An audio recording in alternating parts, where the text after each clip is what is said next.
धर्मपुर गांव में सरोजनी नाम की एक औरत अपने बेटे पवन के साथ रहती थी। सरोजनी का पति उसे कई साल पहले छोड़कर जा चुका था। अब उसका एक ही सहारा था, उसका बेटा पवन।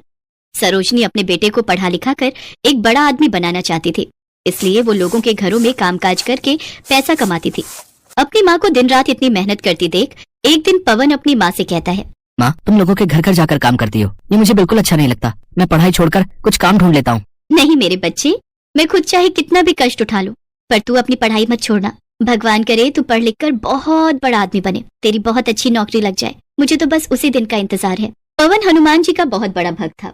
वो दिन रात हनुमान जी की पूजा करता रहता था। एक दिन वो हनुमान जी के मंदिर में बैठकर प्रार्थना कर रहा होता है तो उनसे हाथ जोड़कर कहता है, बजरंग बली जी, माँ तो मेरी कोई बात नहीं सुनती। मैंने उनको कितना कहा कि अब तुम काम करना बंद कर दो, पर वो मानने को तैयार ही नहीं। अब आप ही बताओ मैं क्या करूँ। पवन को पूरा विश्वास था कि बजरंग बली उसकी माँ को समझा देंगे। ऐसे ही समय बीतता गया और पवन ने भी अपनी ग्रेजुएशन की पढ़ाई पूरी कर ली। फिर वो नौकरी की तलाश में लग गया। वो सुबह उठकर हनुमान जी के मंदिर में जाकर पूजा पाठ करता, उसके बाद नौकरी की तलाश में निकल जाता। लेकिन सारा दिन भटकने के बाद भी उसे कहीं नौकरी नहीं मिलती। फिर वो निराश होकर घर वापस लौट आता। एक दिन उसे उदास देखकर सरोजनी ने कहा, पवन बेटा, तू इतना उदास क्यों है? आज नहीं तो कल तुम्हें नौकरी जरूर मिलेगी। हाँ, मैं कुछ दिन नौकरी की तलाश और करूंगा, लेकिन अगर फिर भी कहीं मुझे नौकरी नहीं मिली तो फिर मैं मेहनत मजदूरी ही कर लूंगा। नहीं बेटा, मैंने तुझे मजदूरी करने के लिए थोड़ी ही इतना पढ़ाया लिखाया है। तू कोशिश करता रहे, एक दिन सब ठीक हो जाएगा। अगले दिन सवेरे जल्दी उठकर पवन फिर से नौकरी की तलाश में निकल पड़ता है।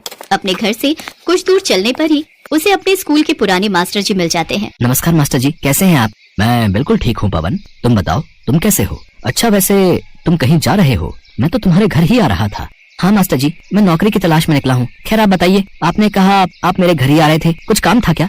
हाँ बेटा, पास के ही अयोध्या गांव में एक मास्टर जी पढ़ाते थे, लेकिन अब वो रिटायर हो चुके हैं। उनकी जगह पर कोई नए मास्टर जी आने वाले थे, लेकिन वो आ नहीं पाए। अगर तुम एक हफ्ते तक उस स्कूल के बच्चों को पढ़ा सको तो प्रिंसिपल से कहकर तुम्हारी नौकरी परमानेंट करवा सकता हूँ। तुम्हारी माँ की हालत देखकर मुझे तुम्हारा ख्याल आया और मैंने तुमसे बिना पूछे ही तुम्हारी बात प्रिंसिपल से कर ली है। अब तुम मेरी जुबान का मान रखो और अच्छे से उस स्कूल में जाकर बच्चों को पढ़ाना शुरू कर दो। ये सुनकर पवन बहुत खुश होता है। आपका बहुत बहुत शुक्रिया मास्टर जी, पर क्या आप मुझे बताएंगे कि वहाँ केवल एक हफ्ता ही क्यों पढ़ाना है? बेटा, वहाँ और भी बहुत से टीचर्स आएंगे, लेकिन जो एक हफ्ता अच्छे से बच्चों को पढ़ा पाएगा केवल उसी की नौकरी पक्की होगी।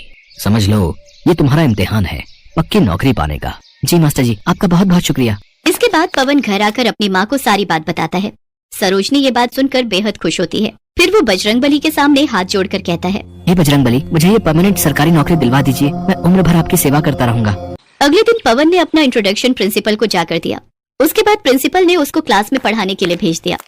क्लास में पहुंचते ही सभी बच्चे पवन मास्टर जी से कहते हैं, गुड मॉर्निंग टीचर। लेकिन तभी वो कहता है, बच्चों, गुड मॉर्निंग नहीं, राम राम कहा करो, इससे भगवान राम तुम्हारे सारे काम बना देंगे। बच्चों को नए मास्टर जी बहुत अच्छे लगते हैं। वो सारा दिन बच्चों को रामायण सुनाते रहते और उनको सारी चौपाइयाँ याद करवा देते। ऐसे ही एक हफ्ता बीत गया। फिर प्रिंसिपल क्लास में आते हैं। तभी सब बच्चे राम राम कहकर उनको वेलकम करते हैं। उसके बाद प्रिंसिपल उनसे पूछते हैं, बच्चों, तुम्हें मास्टर जी ने क्या क्या सिखाया, कुछ बताओ।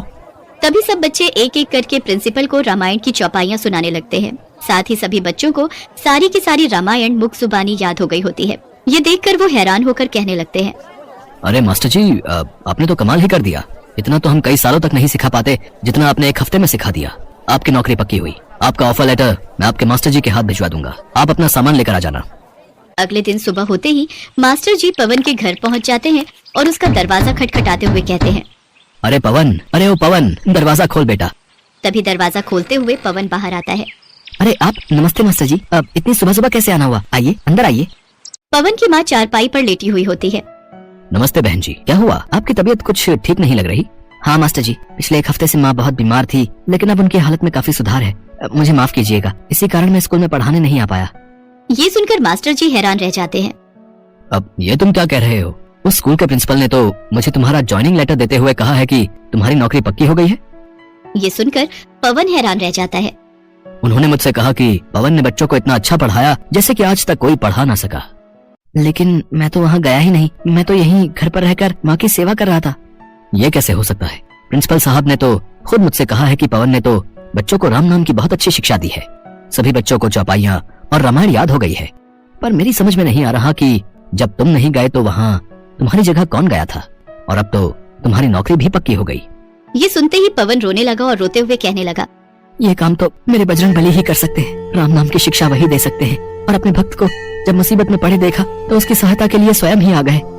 ये कहकर वो हनुमान जी की मूर्ति के सामने रोने लगता है। तभी सरोजनी उससे कहती है, मेरे बच्चे, हनुमान जी ने तेरी सारी परेशानी दूर कर दी। उन्होंने तुझे तेरी मेहनत का फल दे दिया मेरे बच्चे।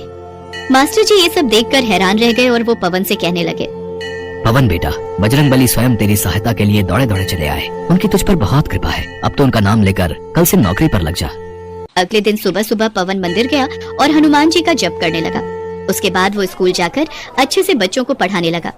इसके बाद वो हर रोज स्कूल जाने से पहले और आने के बाद हनुमान जी के मंदिर जरूर जाता और वहाँ बैठकर ध्यान लगाता।